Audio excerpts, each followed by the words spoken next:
Assalamualaikum warahmatullahi wabarakatuh. Berjumpa lagi. Kali ini saya akan membawakan sebuah kisah berjudul Rumah di Jalan Kaliuran. Selamat mendengarkan. 1980, langit Yogyakarta diselimuti awan kelabu.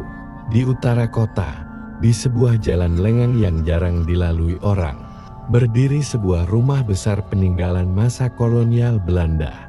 Bangunan itu menjulang dengan dinding batu bata merah yang mulai ditumbuhi lumut. Jendela-jendela besar bergaya gotik yang seperti menatap keluar tanpa jiwa. Dan sebuah halaman luas yang kini hanya ditumbuhi rumput liar. Warga setempat menyebut rumah itu dengan sebutan Loji Londo. Ardi, pria berusia 32 tahun, baru saja kembali dari Jakarta setelah menerima kabar bahwa pamannya, Pak Wiryo, meninggal dunia secara misterius. Rumah itu adalah warisan terakhir yang ditinggalkan kepadanya. Ia tidak terlalu dekat dengan pamannya, karena sejak kecil ia tinggal bersama ibunya di luar kota. Namun, rasa penasaran dan tanggung jawab sebagai ahli waris membawanya kembali ke tempat masa kecil yang samar-samar. Masih ia ingat, hari pertama tiba, Ardi langsung merasakan sesuatu yang tidak biasa. Udara di dalam rumah sangat dingin meski matahari terik di luar. Lantai kayu yang berderit setiap kali ia melangkah terasa seperti mengalu.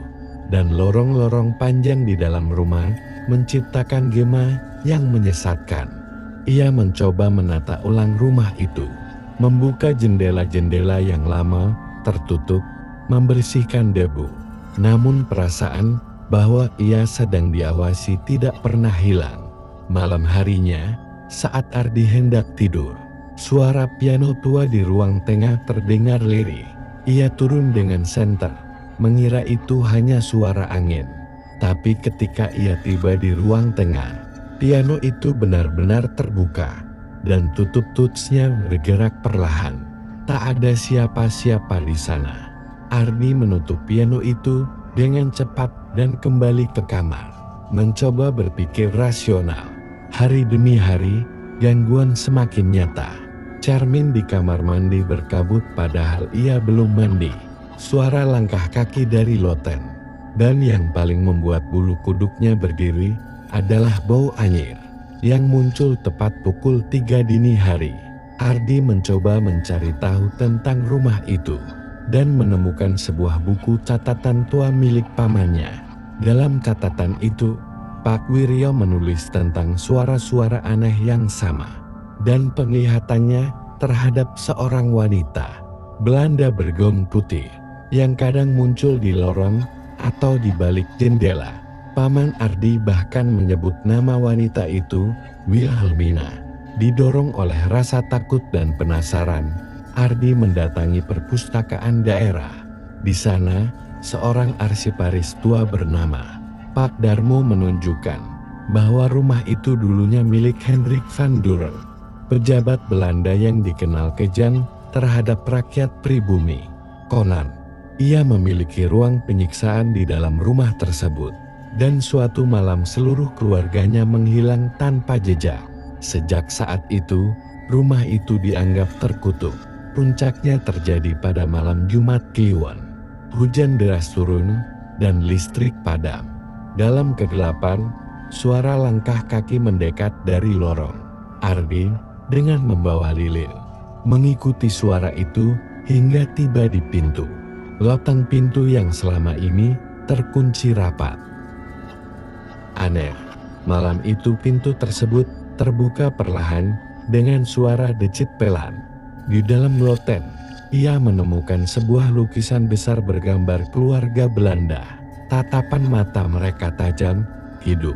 Saat Ardi mendekat, lukisan itu terjatuh sendiri dan membentur dinding, memecahkan sebagian tembok. Di balik tembok, tersembunyi ruangan kecil yang gelap. Di sana, terdapat kursi besi tua, rantai, dan bercak darah kering yang menempel di lantai dan dinding. Tiba-tiba, dari kegelapan ruangan itu, muncul sosok wanita bergaun putih dengan rambut panjang menjuntai, matanya kosong, wajahnya pucat, dan dari mulutnya keluar suara erangan pelan, "Kau akhirnya datang." Ardi berteriak, namun suaranya lenyap ditelan hujan. Lilingnya padan dan kegelapan menyelimuti. Keesokan paginya, warga menemukan Ardi terduduk di halaman depan rumah. Tubuhnya gemetar hebat dan matanya kosong. Ia tidak bisa diajak bicara. Hanya menggumam satu kata berulang-ulang, "Wilhelmina, Wilhelmina." Sejak saat itu, Ardi dirawat di rumah sakit jiwa. Rumah itu kembali kosong, tertutup debu, dan sunyi. Tapi setiap malam Jumat Kliwon, warga sekitar bersaksi bahwa suara piano tua terdengar samar-samar. Dan sesekali, sosok wanita bergaun putih terlihat berdiri di jendela loteng yang menghitam. Rumah itu masih berdiri hingga kini. Tak ada yang berani membelinya. Tak ada yang berani mendekat. Dan Wilhelmina masih menunggu.